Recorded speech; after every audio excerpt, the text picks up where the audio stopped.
Ошентип Кыргызстандын бренди болгон, бизде мактана турган нерсе кийин олай калды.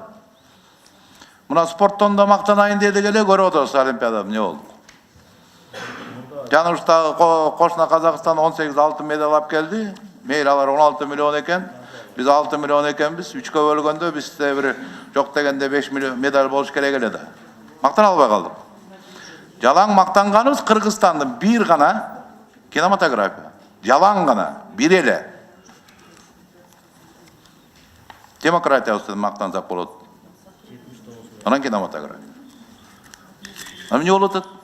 Мактана турган кинематографиясына 50%, 52% бере албай отурасыңар. Отчет берип атасыңар берди.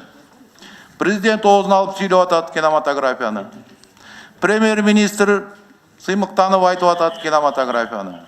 Маданияттын астында азыр авангард болуп баратат кинематография. Эмне кылып атасыңар силер?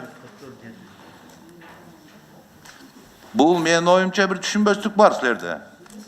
Же биздин урматтуу финансы министрлиги маданиятты бир таптакыр бурчка жылдырып салган? Таптакыр эле. Көп өкмөт мүчөлөрүнөн байкаса болот. Ушундай мамилени маданиятка болгон. Же силер маданият министрлиги берген акчаны ала албайсыңар. Берген акчаны сурай албайсыңар. Анан бери келип отчет бересиңер.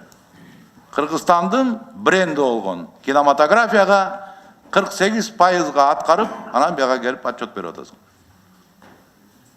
Мен билгени нерсени сурап атам, дагы билбейм, азыр менин коллегаларым дагы башка суроолорду берсе, кандай акыбал болот силерде. Мына отчеттун аткарылышы, бюджеттин аткарылышы мына ушул цифралар менен салыштырып койсок болот да. Урматтуу финансы министри, мен сизден суранып кетет элем. Ушул маданиятты биринчи кезекке коюп, ушу финансированияны ойлонуп көрсөңүз да, дайыма кинематографияга жылдын аягында берилет. Жылдын аягында, декабрда киночулар барып кайсы кинону тартат? Же биз башка өлкөлөргө Кыргызстанда дайым эле кар жатат деп көрсөтөбүзбү? Биз Арктика эмеспиз да, туура бизде жай бар, ысык көлүбүз бар, тартышыбыз керек. Элдер жеңил кийинип жүргөн дагы. Дүйнө эли ойлоп атат, бул Кыргызстанда өмүр бою кар жая берет экен депчи. Биз даңызалайлы да Кыргызстанды. Декабрда бересиңер. Жаңы жылга 3 күн калганда. Жаңы жылга 2 күн калганда кайта алып коесуңар. Бул фокусуңар жататып бүтүрдү силердин. Токтоткула да мындай нерсени. Көңүл буруңуздар. Урматтуу маданият министрлиги. Башка дагы маданият тарабында ушундай нерселер бар. Мен аны толук билем. Аны казып отурбайм, башка коллегаларга да сөз берейин. Болгону бире алган нерсени айтып отурмун. 48% уят кинематографияга Кыргызстанды жалбадан жалгыз даңазалай турган тарапка биз бергенибиз 48%.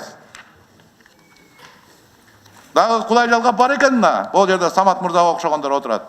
Башка элдин меценат адамдары көтөрүп атат ошол кинематографиянын 80%-ын. Кинематографияга кеткен каражаттын 20%-ын да татыктуу көтөрө албай отурасыңар. Урматтуу өкмөт, ойлонгула ушуну.